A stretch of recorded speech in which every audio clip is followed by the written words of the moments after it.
Hey, hi! How's everybody doing? Well, I'm Carol Engelin-Wright. I'm with Mike Butler.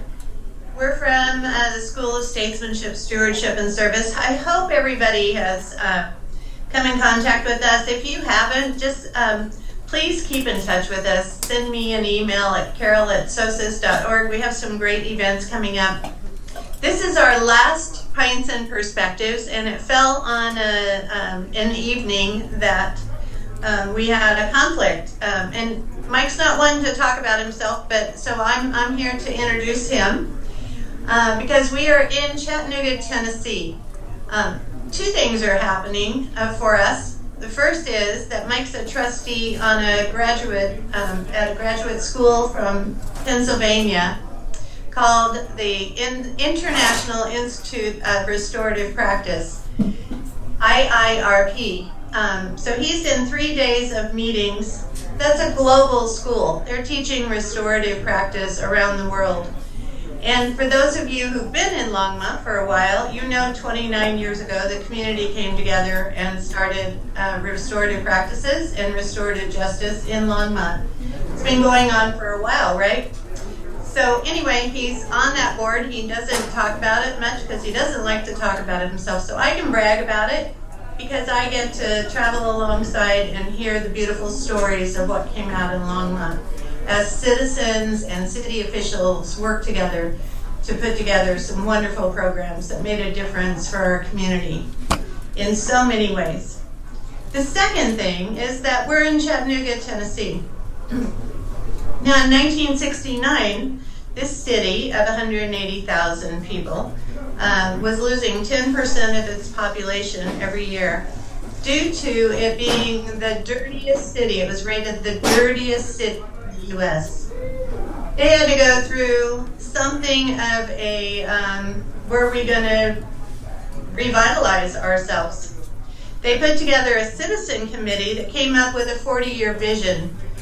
And many of the topics that we've talked about in Pints and Perspectives happened right here in Chattanooga. So to be here and to get to spend the next 3 days exploring and getting to see a renovated downtown city center that put in affordable housing and other kinds of housing, you should read all about it.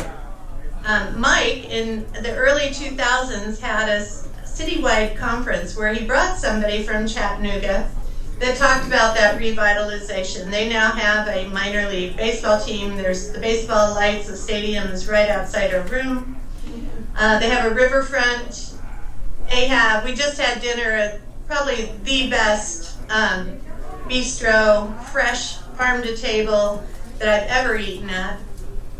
And I also, in 2015, went to Pittsburgh and for an urban manufacturing conference and met people from Chattanooga that were putting together entrepreneurship and small business. As you walk down these streets, you see all these beautiful towns. So everything we have been talking about, everything that we hope for, the vision that we hope to put together, and the leadership that's going to come from this panel of 4 people willing to step up tonight. And I just am excited that you get to meet them and get to know them. And I'm going to turn it over to Mike. He's going to talk about what kind of leaders do we need. So enjoy.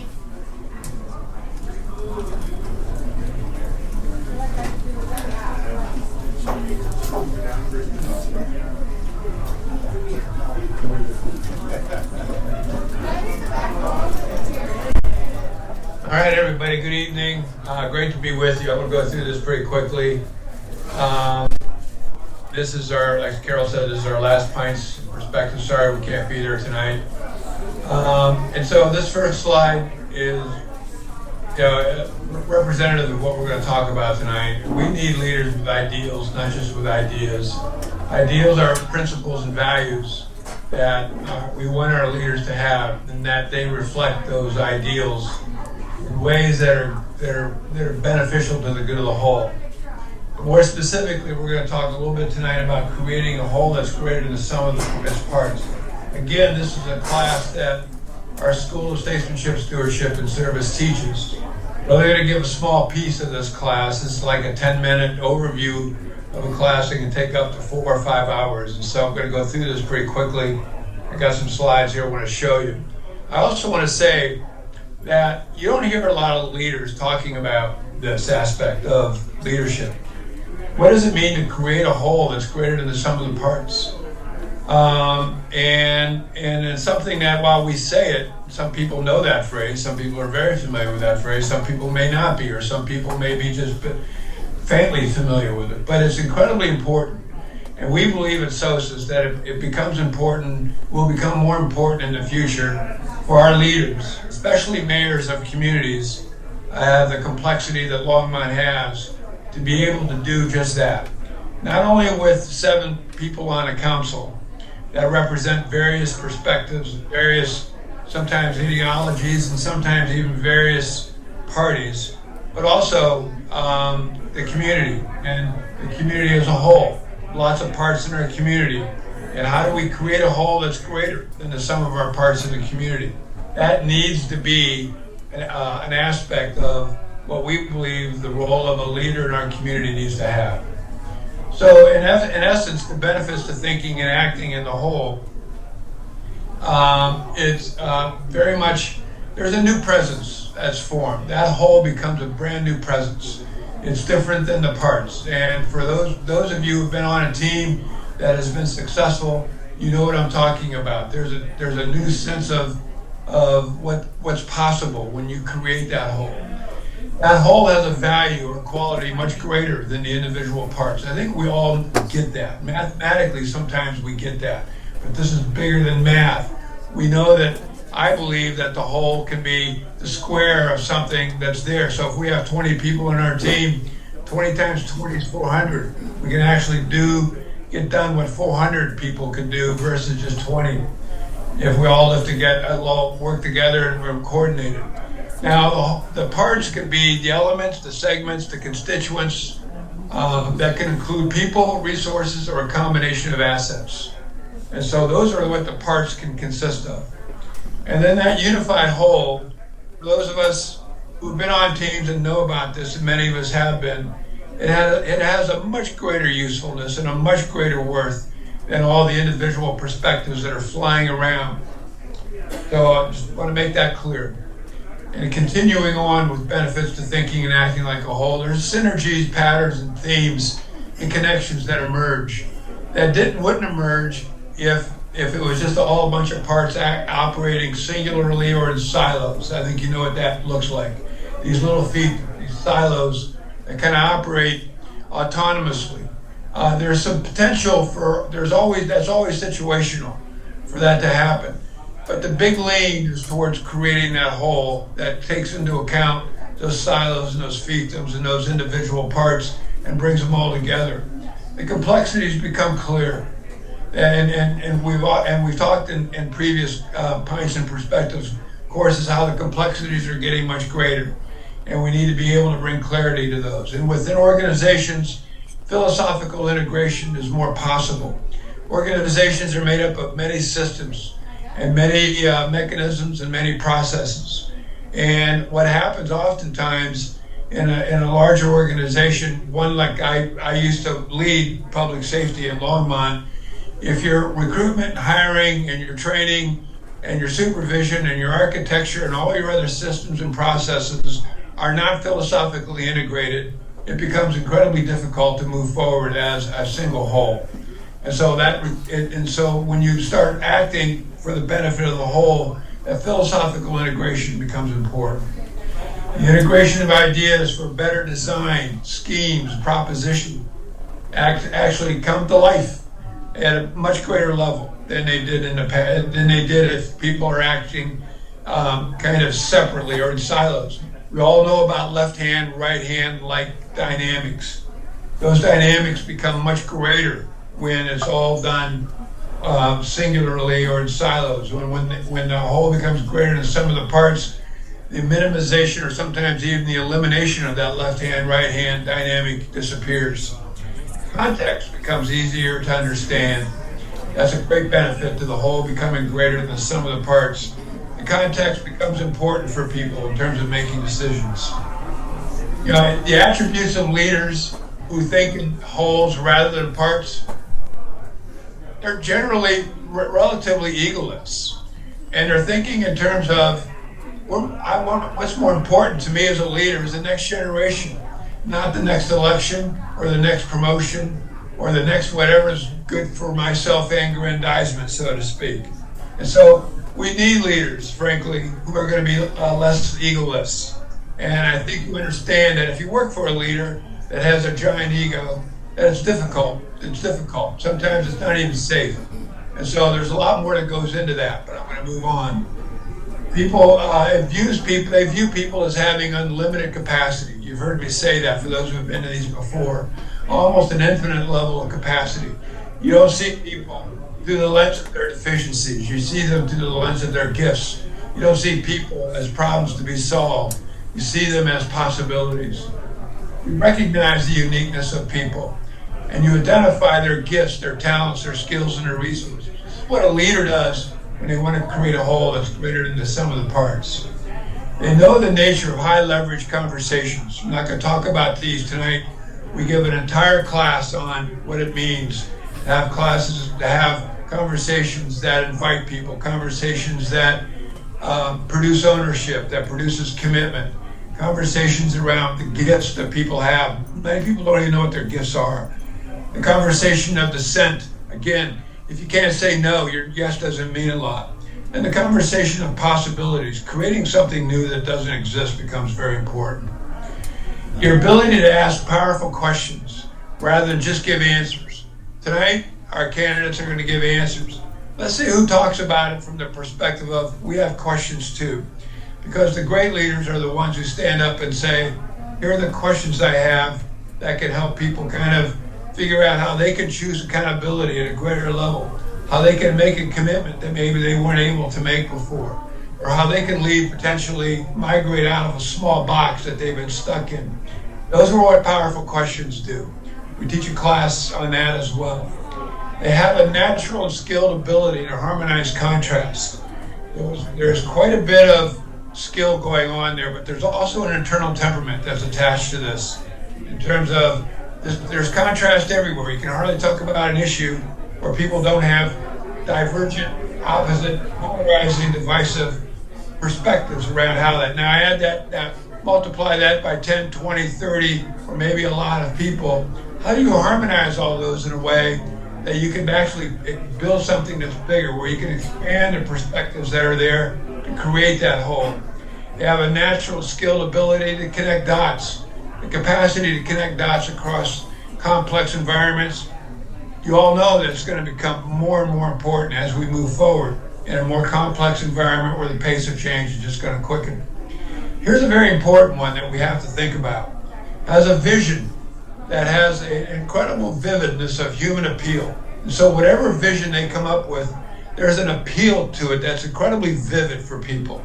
In order for to create that whole that's going to be part of that vision, you have to have that sense of that vividness, that sense of it resonates for people. It has that human appeal. And so it has that capacity. And so as the candidates talk tonight, kind of get a sense, is there vision? Does it have that vividness of human appeal? That it appeals to a lot of people. And it connects to the aspirations of others. It connects to the aspirations of our souls.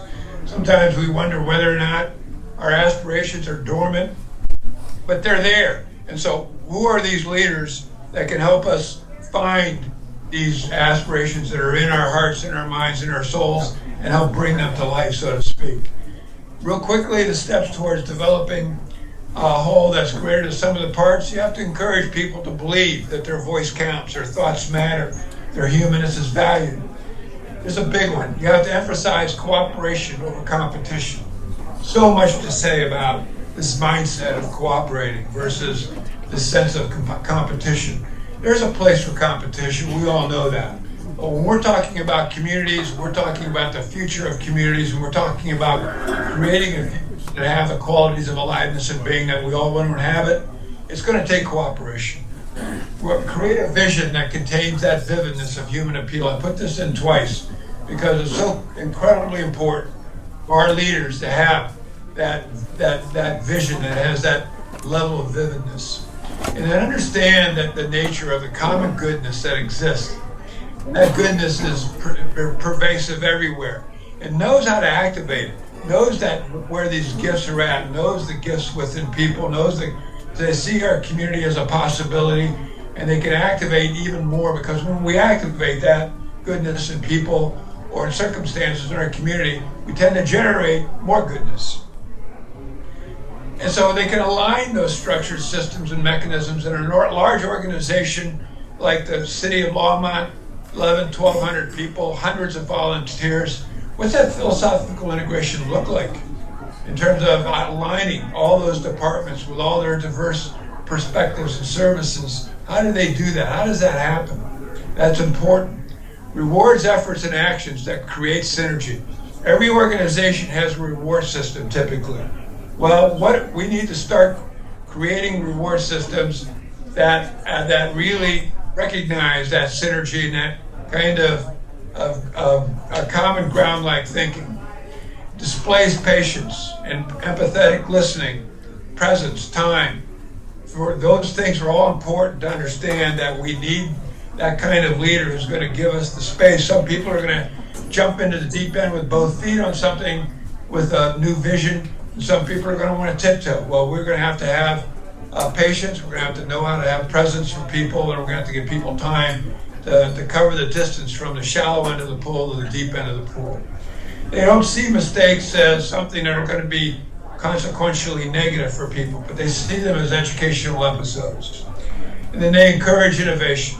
Now, I've been around a lot of city councils in my role as a public safety director and a police chief, and I very seldom have seen sustained city council energy where that whole has become greater than some of the parts. Every now and then they rally. Around the flood in 2013, there was a rally and there was a whole that became greater than some of the parts. I lived that. But we don't need crisis to create that whole. In fact, I hope we don't, because we're not going to run across that many crises. And so we're going to have to figure out how to do this. I've seen councils where one or two or maybe more city council people have been almost voiceless over a long period of time. People voted them in, but their voice doesn't seem to count anymore because they're on the kind of the minority end of the voting aspect. Where I've seen councils where there's one or two people who are dominant and kind of overpower what's going on elsewhere in that council. So as we listen to our mayor candidates tonight, listen to this. Listen for the ones who are willing to know or have this sense of importance or value, or they're principally built to kind of create a whole that's greater than some of the parts. It's more about the ideal of that than the idea, as I said in the beginning. Lots of people have ideas in government. Lots of people have ideas as leaders. We're going to need people with ideals. So I'm going to end it there. I wish you all a good night. I wish the candidates well in terms of how we do this. And thank you to Left Hand Brewery for the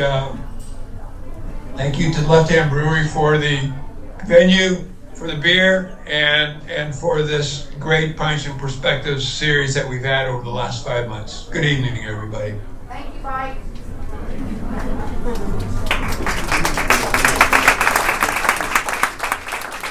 Thank you, Mike.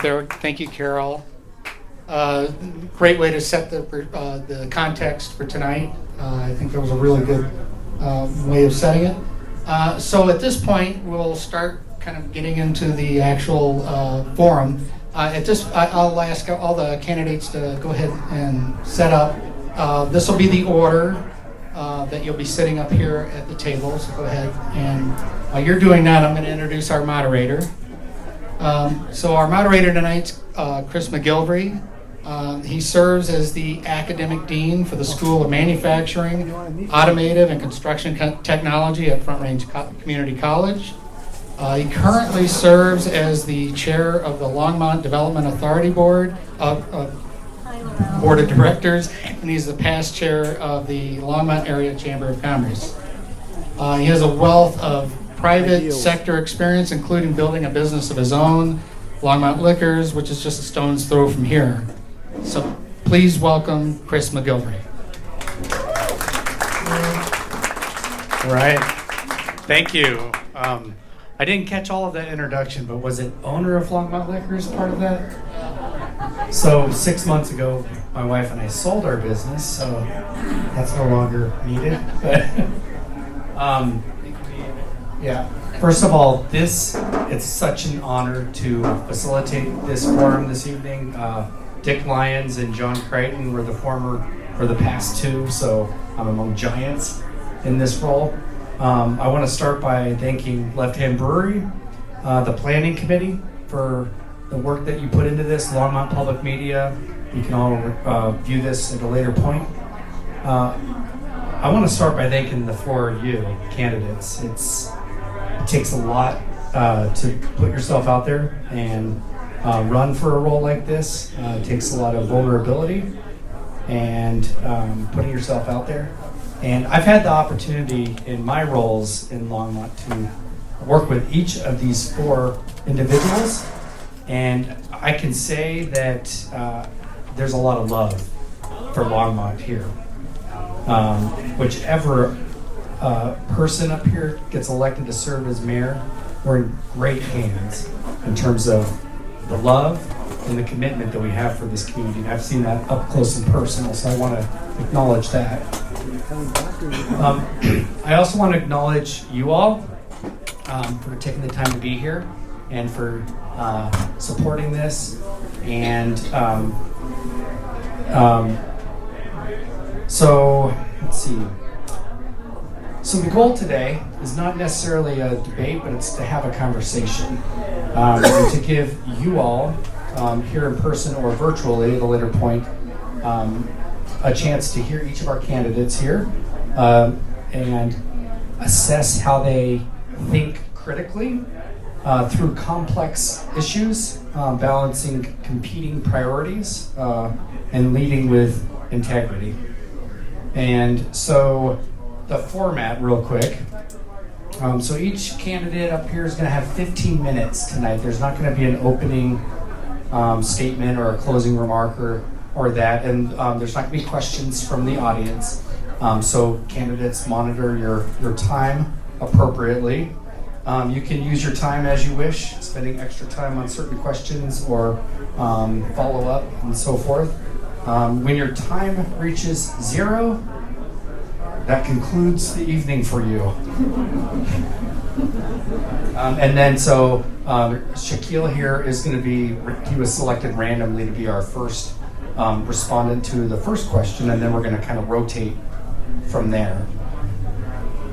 So I just want to highlight each of the four candidates and introduce them real quick. So we have Shaquille here.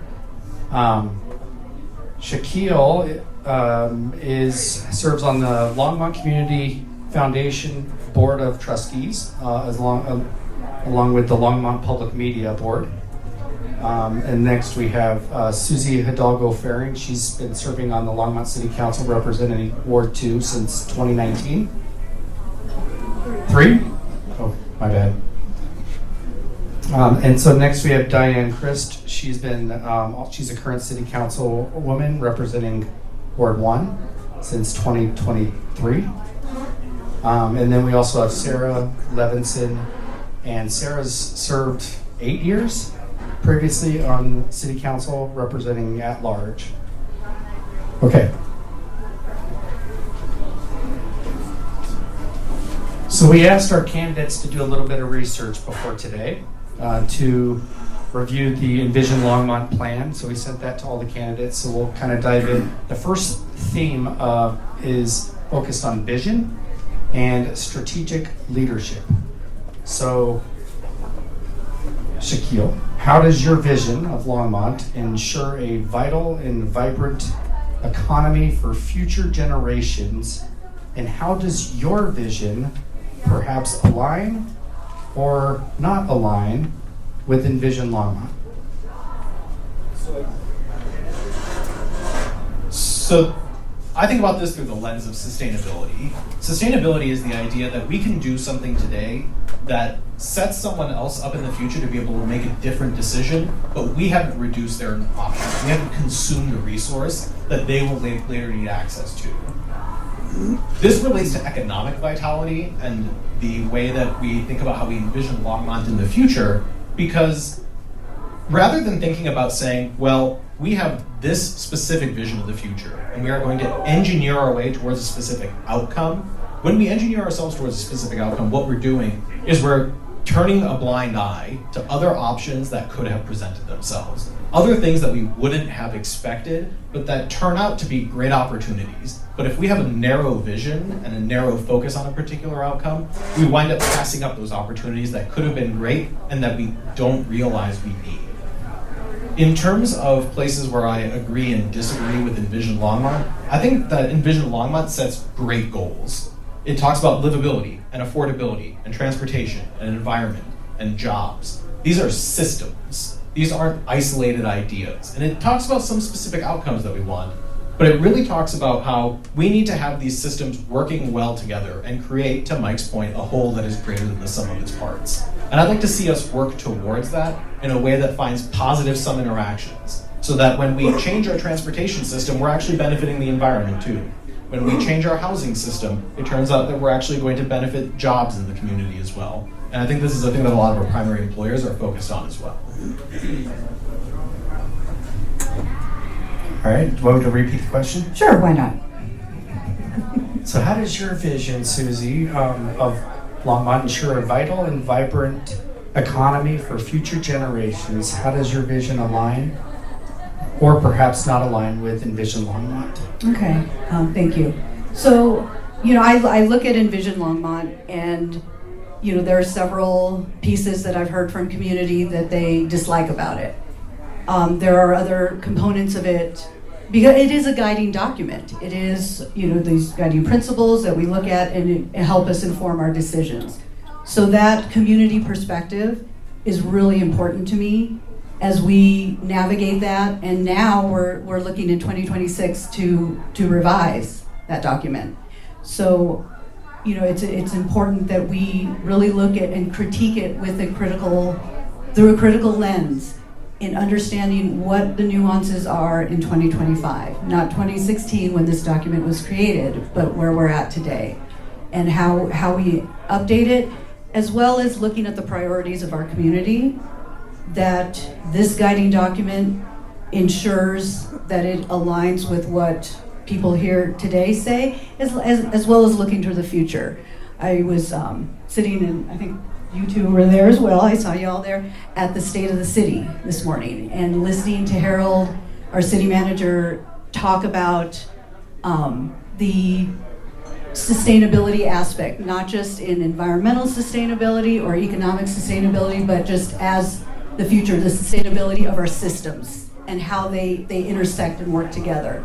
So I think in one of the pieces that I want to look at in Envision Longmont for the future is how these different pieces intersect with other areas, with other departments, economic growth, housing, education piece, as well as equity, and looking at things through an equitable lens to ensure our most vulnerable populations, people in poverty, people with disabilities, our aging population, that all those pieces are represented in this document for years to come. And so there isn't much that we would have to change in the future, but just that it's open-ended, and that it really doesn't inhibit what future councils and community want to see going forward. I'm just going to stand up. It's not going to change your field of vision much, but so one of the things I like about Envision Longmont is that it's very aspirational. A lot of big aspirations for our city and how it will look, how we will prosper, how we will retain our culture in town. And also that it was very collaborative. It was the effort of a lot of focus groups, a lot of staff. If I'm going to say where is it divergent, I think we could have been a little bit more innovative or added more innovation in there. Concern for, are these systems that we're putting in place going to last for the next 100 years? I also think some of the transportation, because I was on the transportation board, I'm a little more familiar with all the intricacies of it. And I wonder if we have a bit of a centralized feeling with the transportation, and I think that may not serve us in the future, that we may need to travel around the city because we're having so much congestion going through the city. I'm also vertically challenged. So what I remember when I was on my last year on council, we were developing Envision Longmont. And one of the gaps I think we have is that we did not do a good enough job engaging the entire community. When you have a 10-year plan that you're setting, you need vision, but you also need people to be engaged and understand how that vision works with everything else that feeds into it, city code, and zoning, and how the city might change codes and zoning to respond to Envision Longmont. There are a lot of conflicting elements in Envision Longmont, and I think that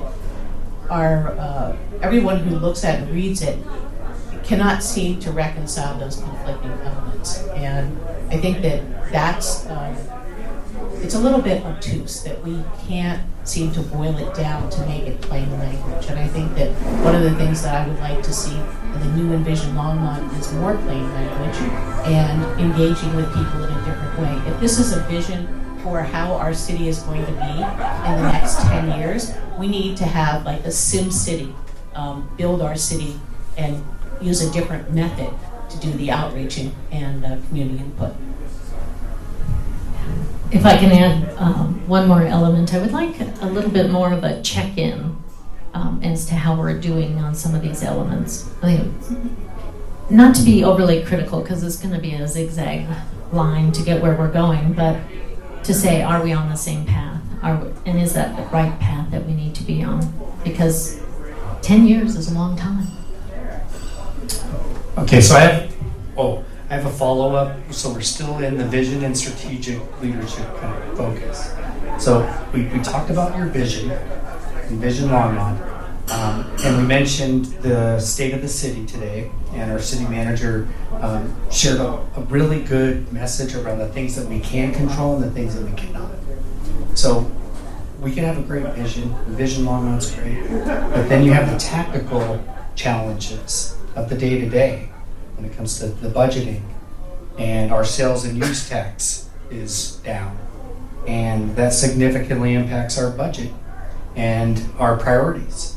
And so there's things there's things that are outside of our control that are impacting a lot of things with the tariffs and the cost of doing business.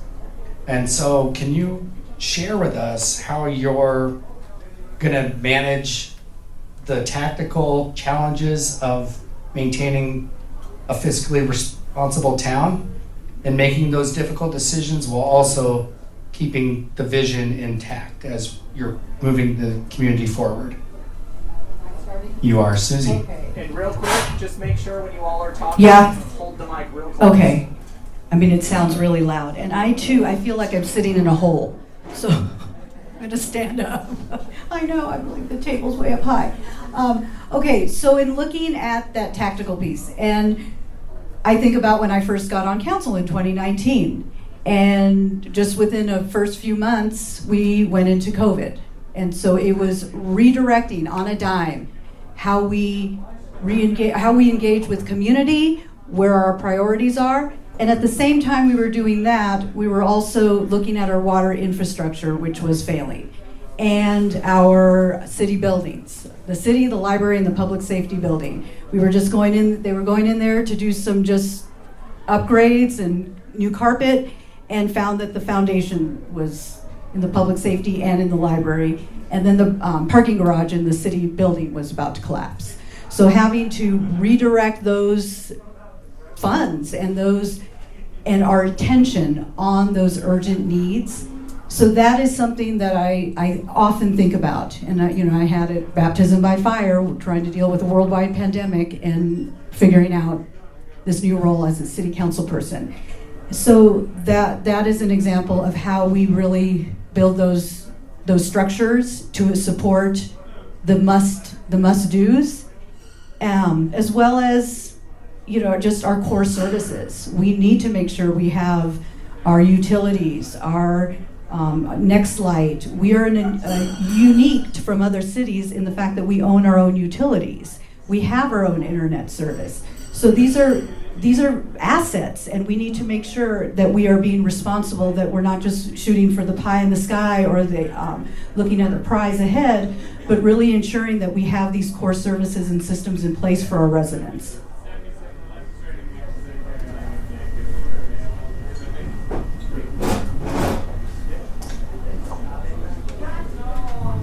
I'm going to have you repeat the question, Chris. Yeah, so Harold was giving a presentation today at the city, State of the City, balancing the things we can control versus the things we can't as a city.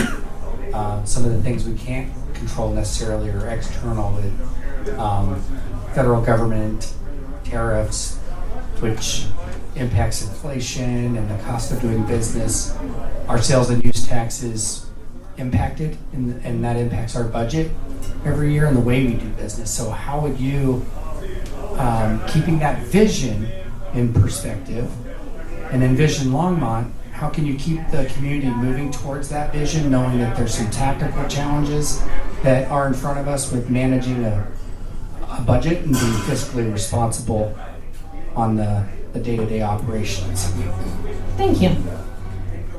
Well, I'm a business development accountant, so actually I deal with a lot of these problems on a day-to-day basis. I think one of the things we really have to work on is the strength, prosperity, and efficacy of our businesses, our local businesses.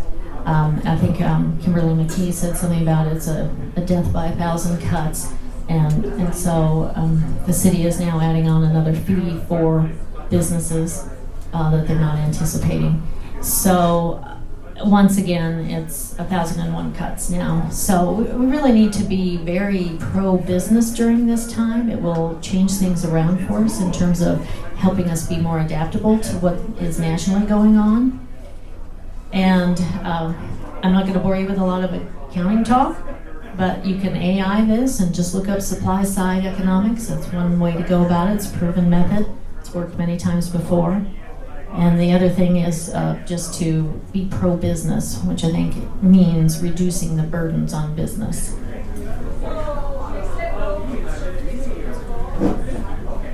My first term on council, I was responsible for balancing and right-sizing a budget that was happening during the Great Recession.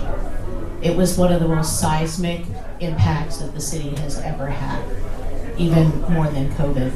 And what we did was two council members, myself and Gabe Santos, were appointed by Mayor Lang to go through the budget page by page. And the two of us identified 60% of the same items that we thought would be eligible for reduction. We had a great council, we had a great mayor, we also had a great staff team. And what happened in comparison to Denver, where they furloughed employees for 6-7 days without pay, Longmont furloughed people 1 day. And even our public safety department took 1 day or 2 days and gave up their salary even though they didn't have to. This is the spirit of cooperation and collaboration that I was raised on in the city, and it really embodies the spirit of what we do together in the community. So I would look at always maintaining core services and supporting our employees, and we can still do this within Vision Longmont.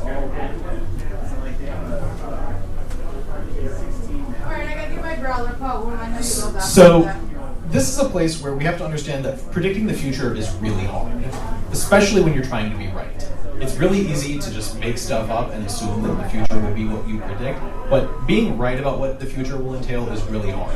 And one of the greatest challenges that local government officials face is controlling the things that are within their control and knowing how to adapt to the things that are not within their control.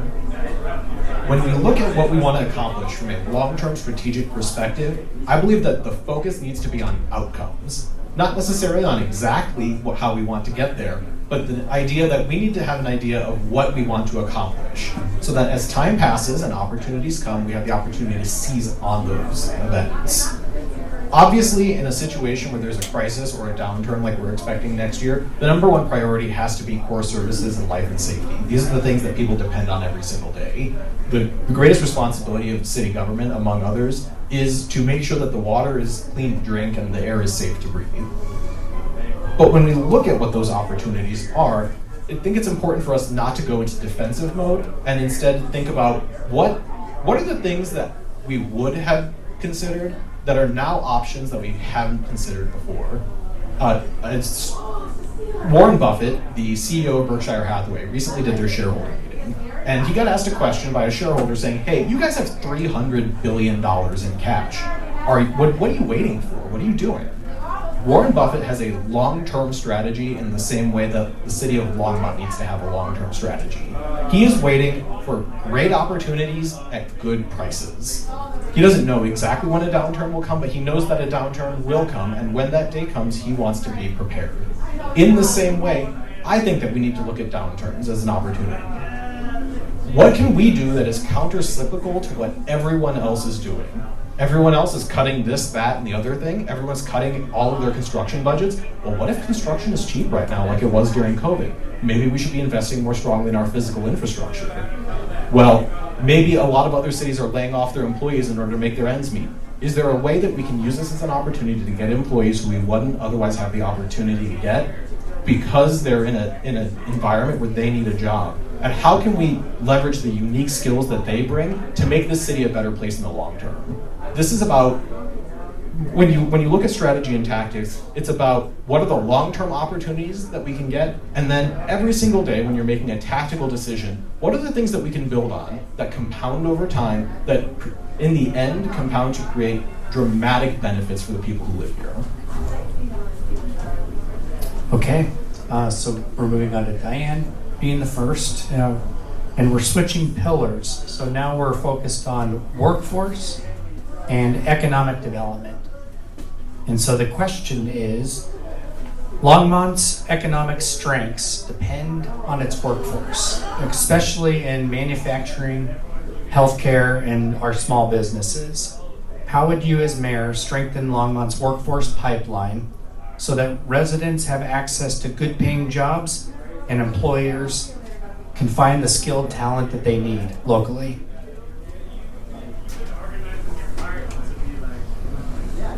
That is a very good question, my friend. So one of the identified problems is that people who work here can't afford to live here or choose not to live here for reasons sometimes. One of the things that we can do is improve our transportation so that's not so much of an issue, so that people can easily work in Longmont and be happy here. Because one of the things our city manager said this morning, was very well timed, is that sometimes location has to do with where people work. So people will travel for a time, but they're actually looking for a job closer to where they live. Transportation has a big impact on that. I think what's interesting about workforce, and we had the recent advantage to tour a facility that was really done well, is that when there is a collaborative effort in that facility, in this case, kind of what Mike was talking about, a whole bigger than the sum of the parts, people stay and work for that organization. In fact, there were multiple generations that were working for this organization. So that was a very good model to see in Longmont. And once again, pro-business. We need to be very pro-business and pro-innovation in Longmont. Could you repeat the question, please? So the theme is workforce and economic development, and the question is Longmont's economic strengths at the core depend on its workforce, especially in manufacturing, healthcare, and our small businesses. How would you as mayor strengthen Longmont's workforce pipeline so that residents have access to good paying jobs and employers can find the skilled talent that they need locally? We have to invest both in the employers and especially the employees. It's pretty obvious and common sense. One way that we can invest in employees is actually to do something about childcare. That was a platform that I worked on for many years when I was on city council previously. And I think the time has come is that every time we have a conversation with a potential expanding employer or a new employer, that we ask them, are you going to participate in the Colorado State tax credit for childcare? Are you going to participate in the Colorado State childcare facility tax credit? When employees don't have to worry about what happens with their children, they are more efficient at work, and they will stay with an employer who they know will support them in their personal life. I think childcare is one of those hallmark issues. Let's not overlook the fact that we also need a strong housing market, and part of what I think about a strong housing market is not to build everything all at once and have it all look the same, because it gives people very little choice. So housing and childcare, but I focus on childcare because we want to raise the next generation of employees and business owners, and we can't do that unless we are actually taking care of children and families.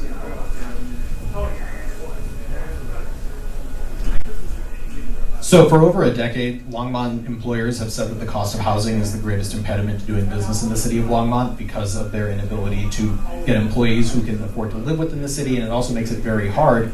In fact, I've spoken to the owner of Left Hand Brewing, Eric Wallace, who's talked about how employee retention at Left Hand Brewing is directly correlated, and they have a mathematical model for how long an employee will stay based on how far away they have to live from this location.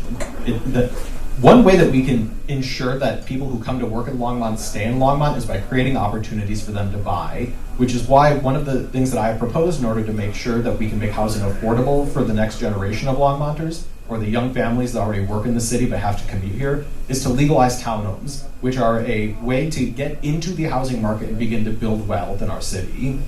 One other thing that we can do to ensure that we are investing in our workforce in the long run and the employers who have good jobs is to continue to invest in our long-term infrastructure, particularly our 100% clean electricity commitment.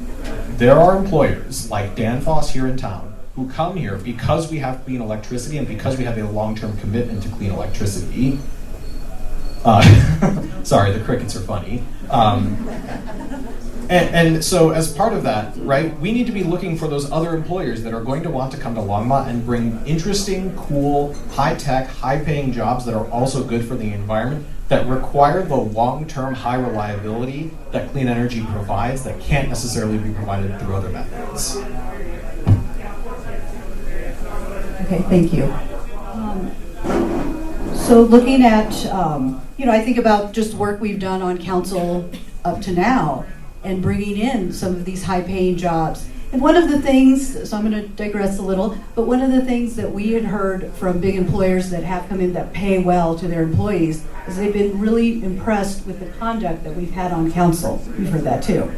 And how we may have disagreements, but we're not divided. So I think that was one of the conversations this morning that from the mayor, where disagreement is good, but division is it's toxic. It's not. It can destroy. So, looking at how we engage with each other as a council, we have control over that, and that is something that entices these bigger paying businesses and who pay their employees well, good jobs, to want to come and be in Longmont. So that was that piece of it. But the other thing, there are several things that we as council need to be looking at. And, I think about, and it was mentioned before, so I'm just going to kind of echo it, but that transportation, getting our front range passenger rail here, ensuring that things like microtransit still exist. So minimizing the number of cars on the road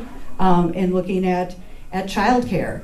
So I sit on the new member of the council, but the Boulder County Child Care Council, and in the conversations that we've had since that I've been there, and they were previously happening before me, but how we connect and leverage organizations, TLC, Wild Plum, the district, who are already doing this work, and how we don't have to be the child care providers, but how we leverage what we already have in the community who are doing the great work, and being able to build those robust systems for our employees, for not just city employees, district employees, but other small businesses as well, that they can tap into that.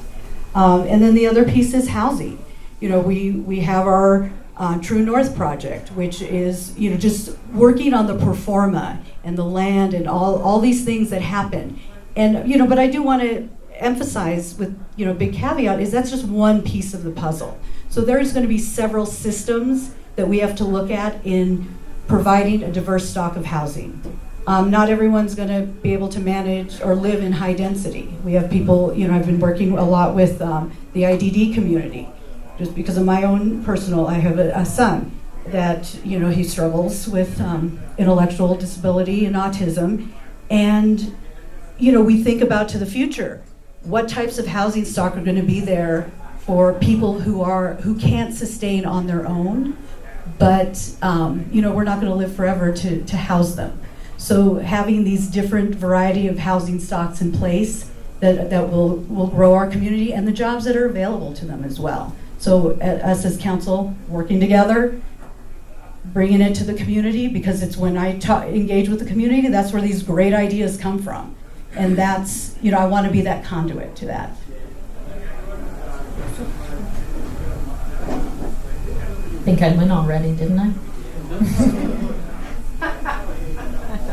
All right, so this is going to be our final question before break, and we are on to Sarah. And the theme of this question is decision making and resilience. Leader is about courage, and Mike shared that earlier. And being a courageous leader means you're not going to please everybody. You have to make difficult decisions. So the question is, describe a time when you made a difficult or unpopular decision that you believed was best for the long-term health of a community or an organization. What did you learn from that difficult decision? This is actually really low-hanging fruit for me, and it's going to show you that I'm a bit of a wonk, and I'm really concerned about the long-term future of Longmont. When Twin Creeks Mall was going to turn into the Village of the Peaks, we were being asked to condemn property of a family-owned company, Dillard's. I don't believe in eminent domain to do stuff, to take someone's property away. That's one of my principles. Because if we do that to Dillard's, then someday the government's going to come for your house too. And I firmly believe in private property rights, and that the government, unless it's something extraordinary, like building a road, a highway, exit off the freeway that's going to bring new opportunities for business and retail. But for a purpose of someone else taking the property to do something, I don't believe in that. The other part of the difficult decision is that we were being asked to do a 30-year commitment with the financing of the mall. And part of that commitment was leveraging in certificates of participation 4 city buildings, our hallmark buildings. So if that mall owner fails, we pay the mortgage. Those 4 buildings are the Justice Center, the library, the Civic Center, and our planning department. I took a long view, and I was the only no vote because it was my value not to saddle future councils and also risk the financial integrity of our properties and our budgets in that manner. And I think that was a wise decision, because who knows, maybe that shopping center will not exist 5 years from now, and we will have a big bill. Or we won't have our buildings because we'll give them up. Sarah, can I follow up on that? So what did you learn from that you could apply as mayor? Well, I actually learned not to respond to an elbow from a fellow council member saying, Sarah, just go along and let's have a unanimous vote. My husband can tell you I'm a bit of a contrarian, but when it comes to my values, and I really felt that I did not want to risk the financial catastrophe that could happen if this mall closed. The other aspect of it was that the city had no foot in the boardroom. Had we even had 2 parking spaces worth of land, we would have been in the boardroom in that special district and really known the financial challenges they may be having. To this day, we don't.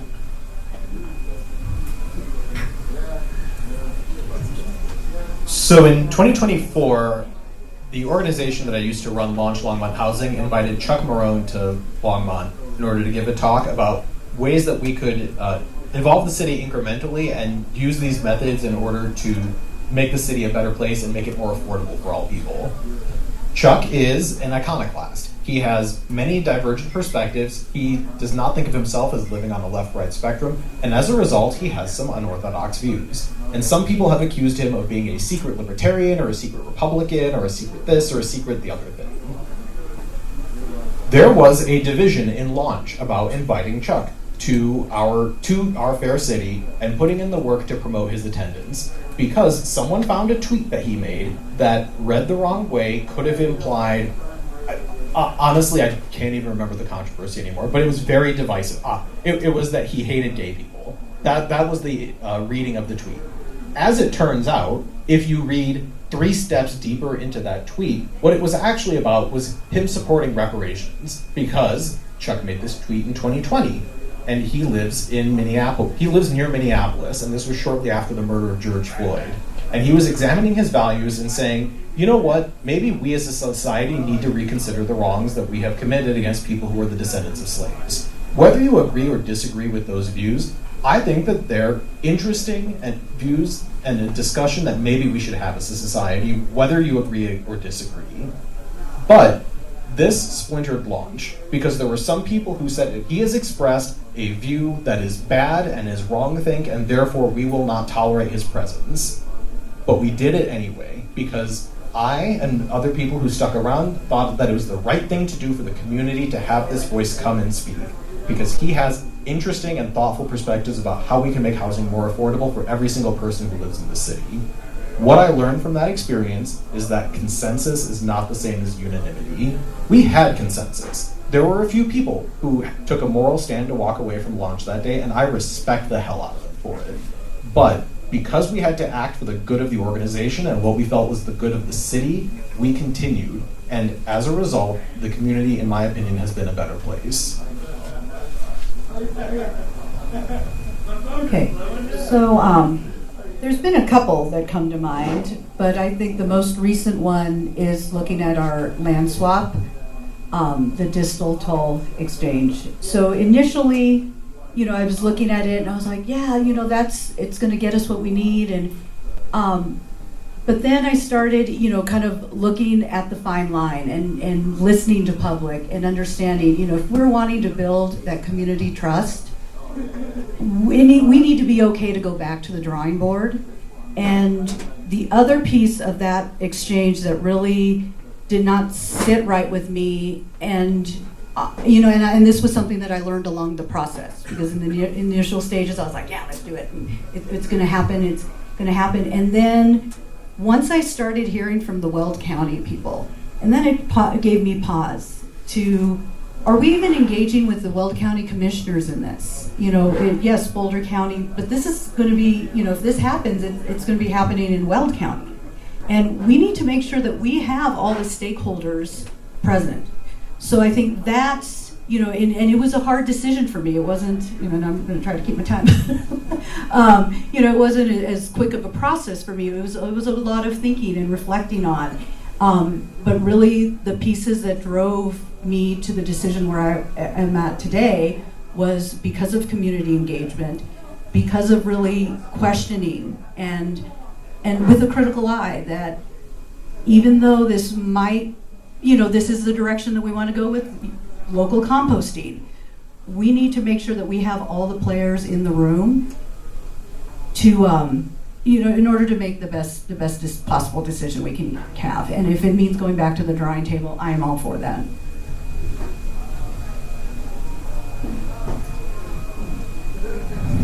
So, as a young accountant, you want to be liked, you want to get, move up the ladder, all that. And so it can be kind of hard to tell a client, we're going bankrupt. So you smile and you say, well, if we do this, if we do that, and nobody's taking you seriously. I learned that it's better to like people than to be liked by people. So my real kindness is to say, if we continue on this path, we're going to go bankrupt.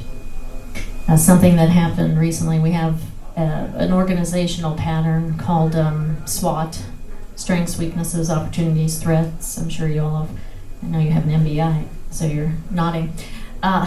So I'm on the Visit Longmont board, and they brought before the council, let's have a tourism improvement district fee, which is basically a tax for people that come to Longmont. And everybody that's a great idea. And so I was the pushback. Here's what the weakness is, here's where the threats are. And I continued with that very unpopularly until the council decided to go ahead and pass it. And what's interesting is I said to the leader of the organization later, if you're not hearing anybody saying, let's consider this, we're not really considering it. So that type of analysis is really important, and it's important to value the people who are willing to take the unpopular view or willing to say, let's think about that. What does that really mean? So, and also to be the one that stands up and be the contrarian. That's important. All right, how are we all doing? Thirsty? All right, let's take a thirsty 10-minute break. All right, so let's all look up at the clock, kind of assess where we're at. We have 4 more questions.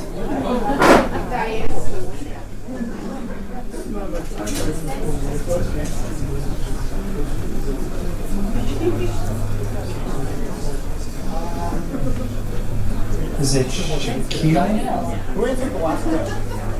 I think it was Sarah was the last. So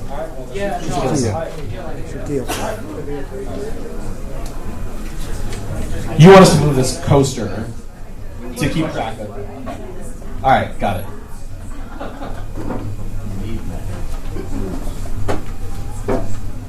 all right, so the theme of our next question is going to be on the city culture and public service. And the question is, how would you foster a culture of customer service, transparency, and trust? And how do you see the relationship between the mayor, city manager, and all of the department heads? Should I repeat that? Yes, please. How would you, as mayor, foster a culture of customer service, transparency, and trust? And how would you see the relationship between you as the city manager and the department heads?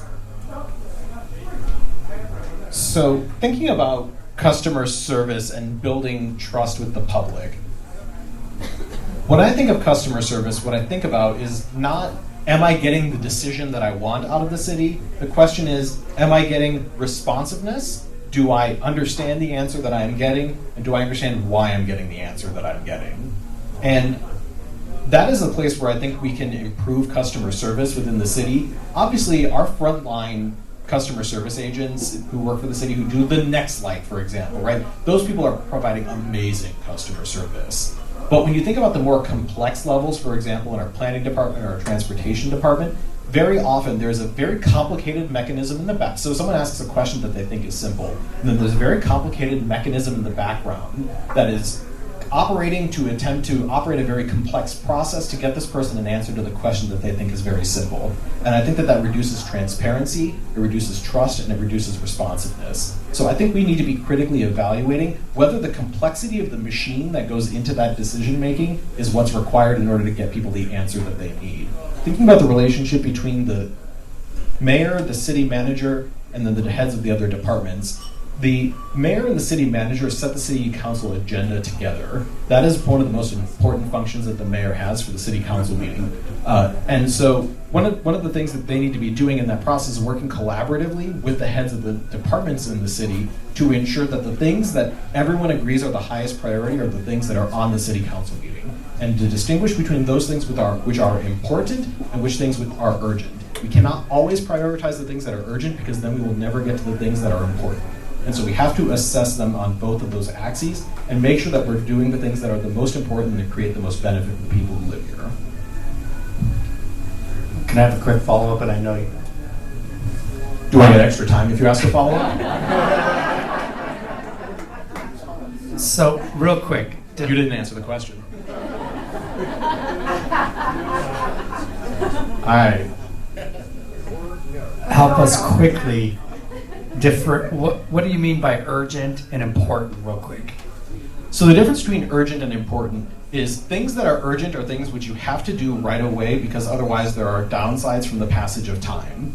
Things that are important are things for whom the consequences are extremely high or the value is extremely high, but they are not as time-bound.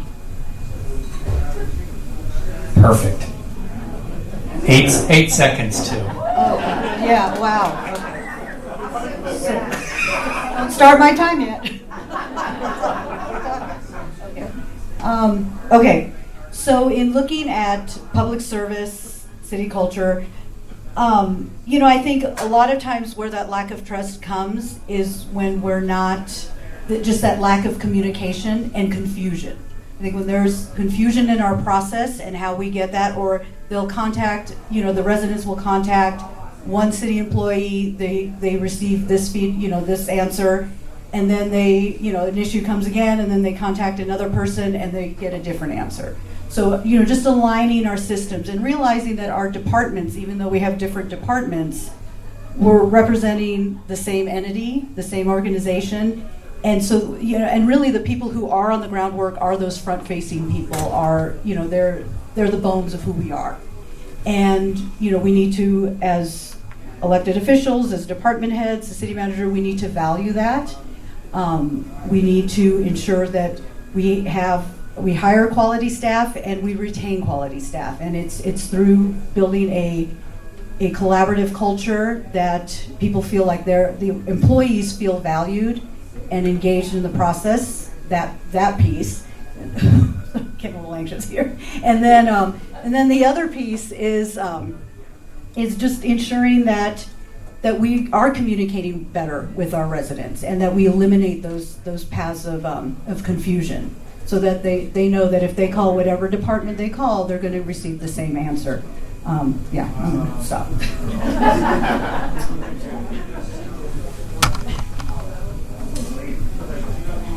My big question this campaign has been, why are we so frustrated and irritated with each other as a society?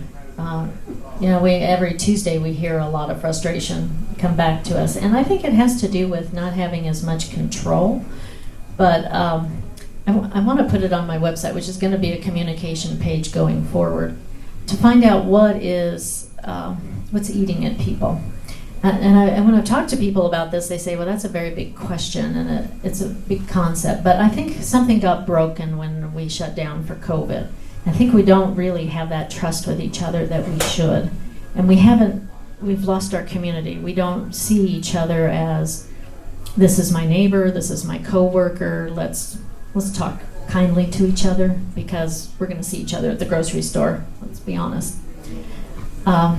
So I would like to repair that somehow, and I think, we have at least, we think between 2 and 3 new, maybe as many as 4 new people on the council coming up, so there's going to be some onboarding. And so how we work together as a council to appreciate, understand, and be collective with each other, not think the same. In actuality, we want to make sure that we emphasize our differences so that we can rely on the full scope when we come to making decisions, a full perspective for representation of everyone in the city. When we're talking about city manager and department heads, one of the things that has come up more than once is that the city staff really has about 90% of the job, and they have 10% left over for what city council wants to do. So I think we need to be a little more cognizant of how much we push on the staff. And honestly, when I talk with businesses, they all say, what we really want is for government to get out of the way and let us do our thing. We know how to do business, but stop saddling us with more expenses and regulation, and help us just to thrive on our own. And I think that's something that can work in the city too. I know that they work on efficiency quite a bit. And I think if we gave them the space, all these concerns about time that it takes at the city and what have you would go away, because they work very collectively, centers of excellence they call it, to work on how do we work better as a team to get this done faster. So let's see what we can do going forward. I think we have a great customer service ethic in the city of Longmont. You call up, any employee is willing to give you more than just the time of day. They're willing to spend time to answer your questions. I see the mayor's role as navigator and explainer in chief. So when you have a mayor, you expect that they have enough experience and knowledge of the city that we could do a lightning round here maybe to see, helping how effective you are at helping people find the information they need and then are satisfied with the answers. They may not be the answers they're seeking, but you have to, as mayor and in our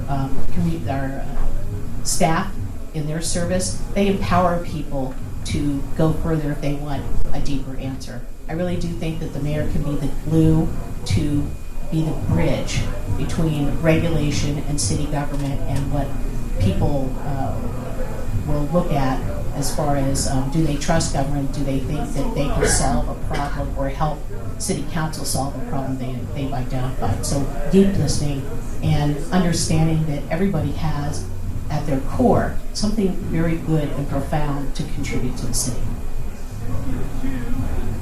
All right, paying close attention to that time. I want to stay on this pillar with culture and public service. And I've been hearing sustainability throughout some responses tonight. And we all have a different definition of kind of what that means to Longmont and to ourselves. For me, I recently sold my business, and I had it for 14 years. And so I think economic sustainability is really important to me. You think about a small retail shop and the value that it offered Longmont for 14 years, the sales tax it generated, the value it contributed, the employees, and I was a small shop. That is really important. And that's just a small sliver of what sustainability means. I haven't even gotten into social or environmental. So you as mayor, can you explain what sustainability means to you and provide an example of how you've advanced sustainability?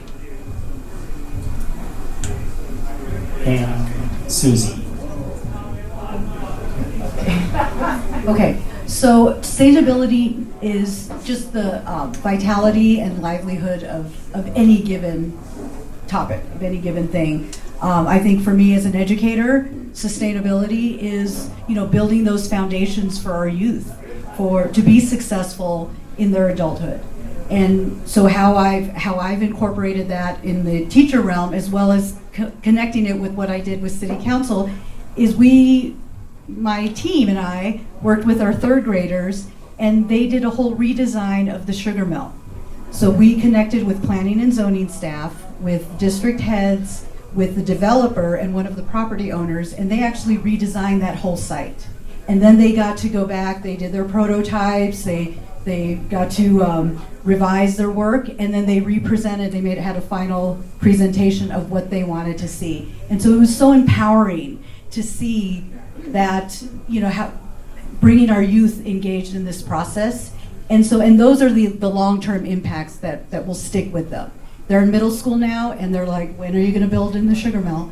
We're waiting for our design to get up there. So, having that investment, but it sustains, it's long-term. So.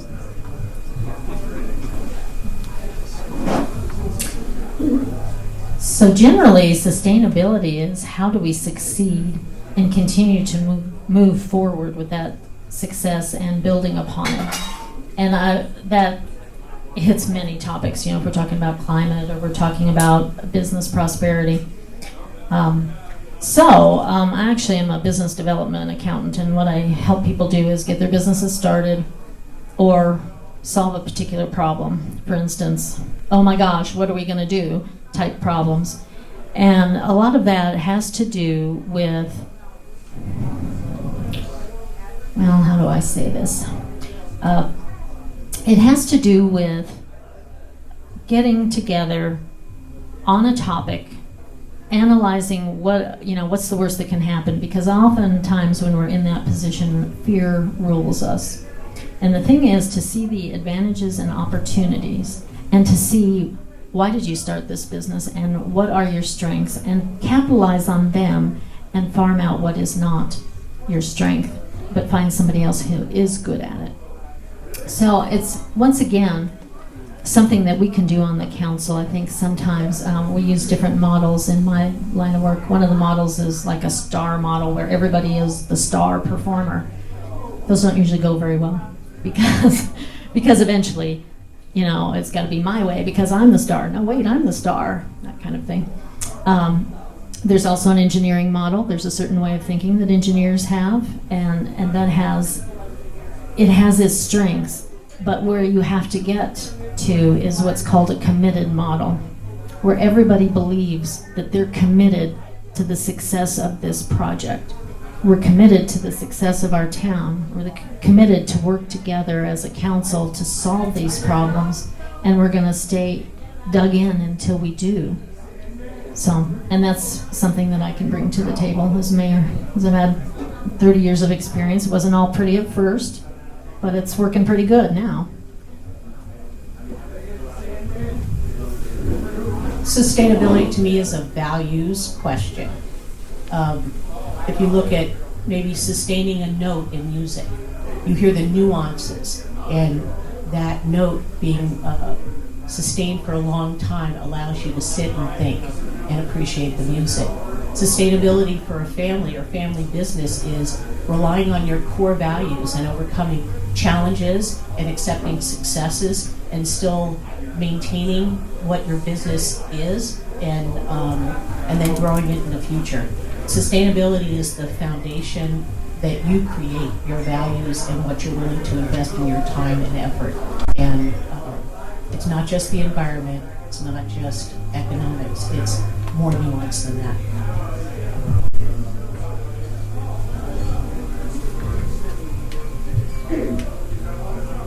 An example of sustainability that I think is really important is organizational sustainability. How do you grow the capacity of an organization over time so that it can do things that it didn't believe that it could before? In my day job, I worked for an aerospace company, and at one time my job was to bend a $1.5 billion spaceship without breaking it in order to test its structural integrity. We had a team of very young, very inexperienced people, myself included. My role as the leader of that team was to replace myself. And I believe that all good leaders mentor the people who are with them so that when their time is done, there is someone who is already there to step into that role. You have to grow the capacity of people to do that. You have to believe in them. You have to convince them that it is okay for them to do something and for it to not go the way exactly that they thought it would, and that it's okay for them to fail. When you create that structure, what you get is innovation. Because people who are different than you will do something that you wouldn't have done, and the outcome of that will be different, and you'll get something new and beautiful, and maybe it's better. And if the new beautiful thing is better, then we should probably do more of it. And that is how you create organizational sustainability and time sustainability.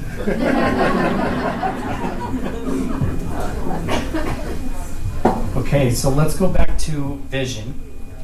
And we're down to 2 questions. Vision and strategic leadership. And there's a saying that winners keep score. So when you're at the end of your tenure as mayor, what are some of those success metrics that you're going to reflect back on and be really proud of?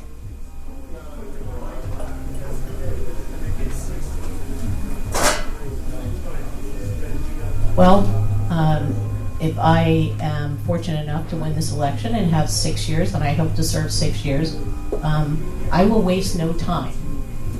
That was what I did my first term on city council. Waste no time, get the work done. And as far as keeping score, I do not believe that that's the best way to collaborate with your fellow council members. If you're keeping score, somebody is going to want to bring you down on an issue that is very important to the community, but the community will lose out because of politics. So I don't keep score, I don't grandstand. There are a lot of projects that I did in my 2 terms on city council that you will never see my name attached to, because it was a team effort. It was a team effort with the staff, it was a team effort with the council. And I always remind myself of that. At the end of my tenure, I would hope that people would say I was a good listener, that I was a leader that listens. And my tagline is Levison, leadership that listens. And that's very important to me. As I said, everybody in this community, even if they disagree with me, they have a valid point and they have a stakeholder interest. And I want to respect that, and I've always respected it.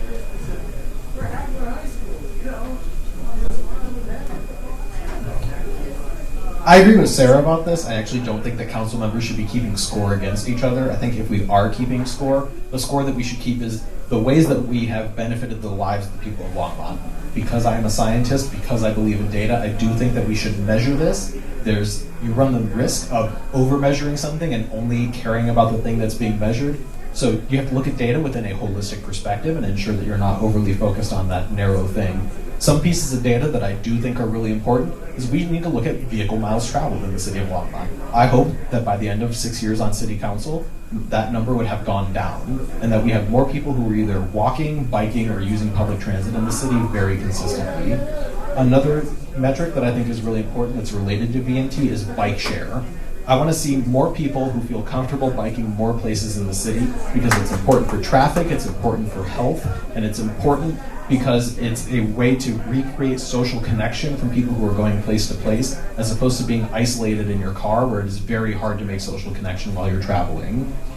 Another metric that I think that we should be looking at is the cost of housing and the ability for young people to be able to enter into our community. The cost of housing is not entirely in our control, but it is mostly in our control, especially if we can get other neighboring cities on board with regional cooperation and implementing strategies that add inventory to every city in Boulder County in proportion to the number of jobs that they add.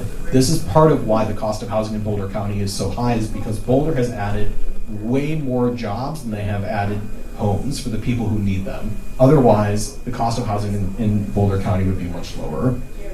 One last place where I do think it is worth keeping score is keeping track of the number of times that you have had a positive working relationship with another city council member, even if you don't agree with them about most things. And even if, at the end of the day, they don't vote for a policy or an ordinance that city council is passing, some of their ideas should be in that ordinance, because it is very unlikely that someone has been elected to city council and all of their ideas are bad.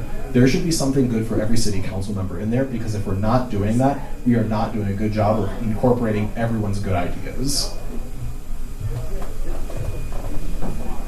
So I think about, I'm looking at it more from a human services lens. As in stepping into this role, and right away I knew this is a public servant role. I am serving as a representative to you all, to the people.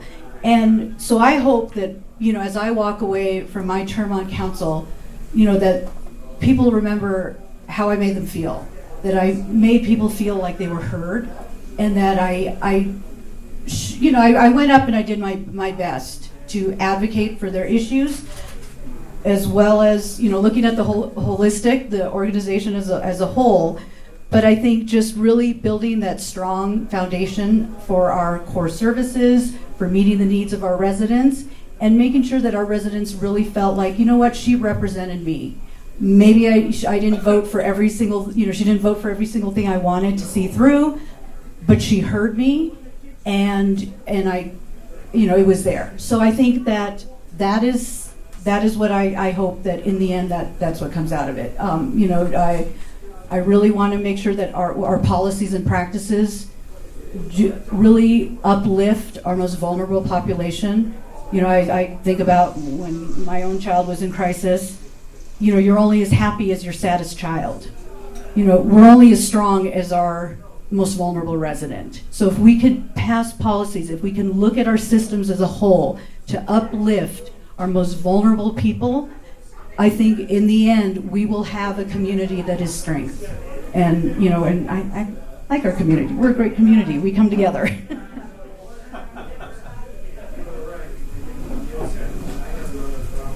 This is a great question because in the end it matters. The details matter. So, and how else do you measure whether you're even getting anywhere? You know, unless you're bicycling down the road and you've actually cleared a whole block or gotten over a hill. So, one of the big things and I'll say this again, I think we need to end the division amongst ourselves. And what does that mean? I think businesses need to grow again. The sales tax revenue needs to come up. We need to have use tax in play again, which is a function of people actually expanding with their businesses, buying new, purchasing new cost of goods sold type items, materials that they will use, and machinery that they will use to make something. We want transportation that takes us into the next 100 years. Not just a quick solution, but something that's actually going to be lasting. And that's going to take some innovation and some real thinking and collaboration, you know, with people who think differently. And we need a better council retreat. This is some of the very basic things. We need to come together better and understand each other better before we go forward. This usually happens in February, so it's kind of right after the election as people are getting their legs under them.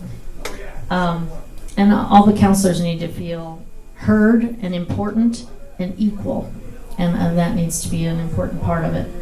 We need to revamp our priorities. I think, like I said, there's too much of a burden on the city staff, but there are priorities that we can have where if we empower the citizens to help make things happen and assess our progress in those situations, I think we will come together more.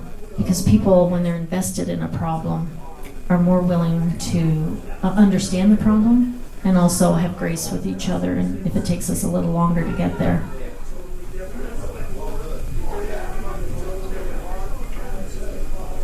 So, quick housekeeping here. You're going to go first. Yep. You were supposed to go first the last time. Yep. So then everyone in the second round will have answered first.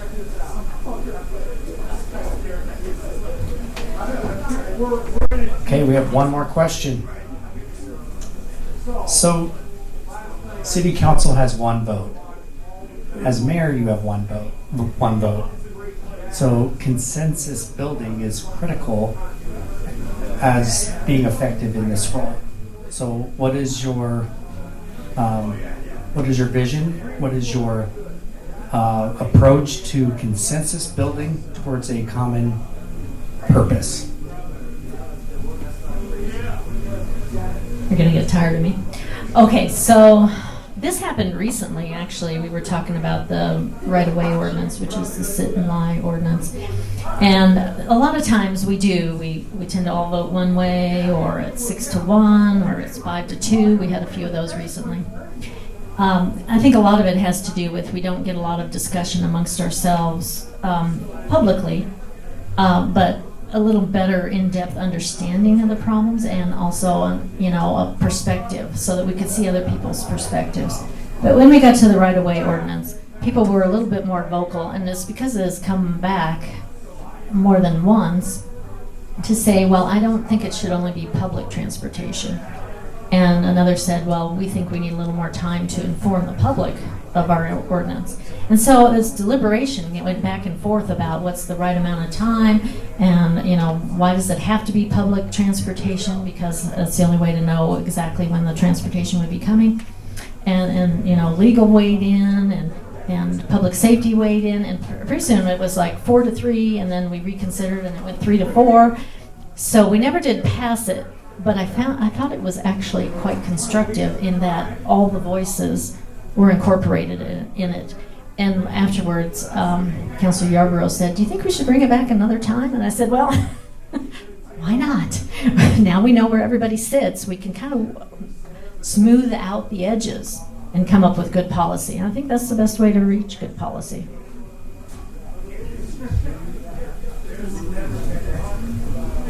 Wow, I've been known to talk a lot, and I have 4 minutes and 34 seconds left. This is a great question for me because I am absolutely methodical. I am a policy wonk.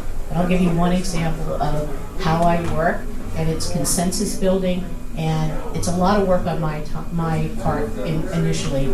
So when I was on council previously, I really wanted to address the issue of poverty. We had a poverty rate that was the highest in Boulder County, according to the Community Foundation Trends Report, and I wanted to do something about it. So I took about 2 years, and I read, I studied, I actually engaged with Portland, Oregon. They had an incredible, nationally recognized program to grow people out of poverty, to people to grow themselves out of poverty.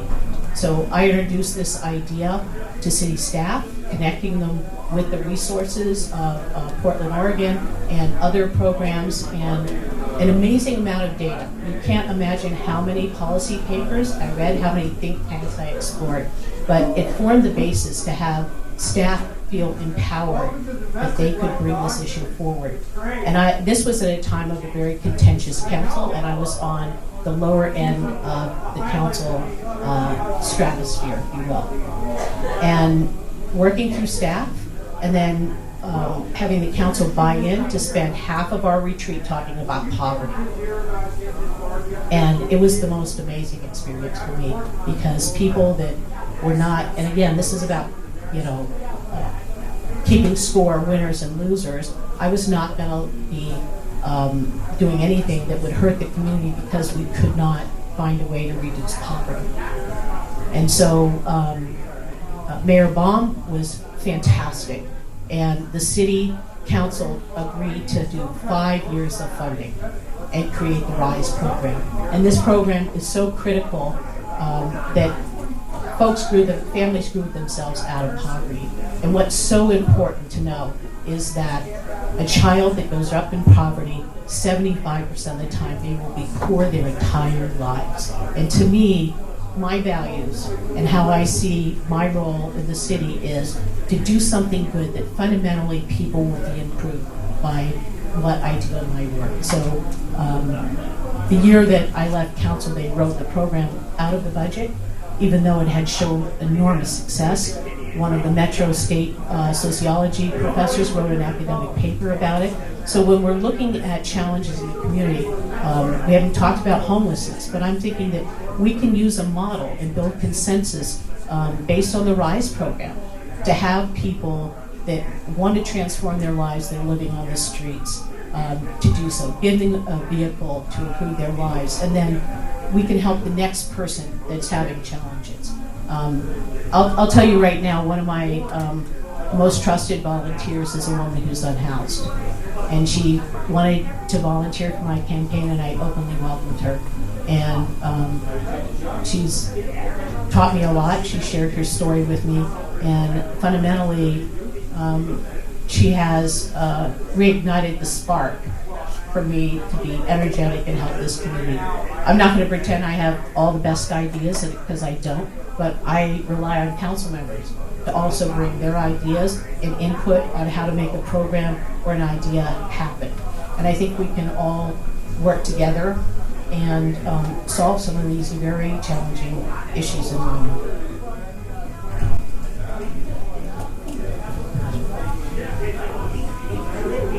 I believe that persuasion is the better part of leadership. And so when I communicate with people, members of the public, or other people who are going to be on city council, I like to share a lot of information that is driving the way that I am thinking, because I want them to know how I am thinking so that they can change my mind. And I think by demonstrating an openness to being able to change my mind and understand what it takes to change my mind, you create that openness in other people. Because at the end of the day, in order to build a consensus, we all have to be willing to change our views in ways that are big and small, and find ways to work together Because at the end of the day, all of us love Longmont, and all of us want the best for the city. We may just have different beliefs about the specifics of how to get there.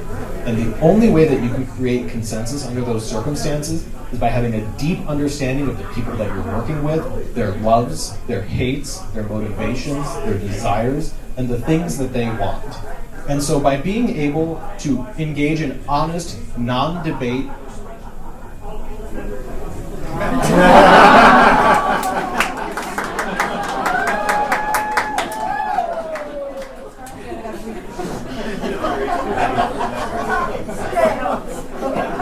Okay, let's do it. Yeah, so I think about our meetings. You know, there would be a few things that I do a little different. Currently, according to our process, is each council member is given 2 opportunities to weigh in on a topic, and you have a 5-minute max for each one. And you know, I want to change that. Because sometimes and I think about the conversation that happened last Tuesday, you know, Councilmember Christ gave 2 comments already, but there was something, you know, it was like, I need a little more. And so opening up that opportunity for us to engage so we can understand where everybody's at and gain that consensus. So open up the opportunity for further dialogue. All right, let's give him a round of applause.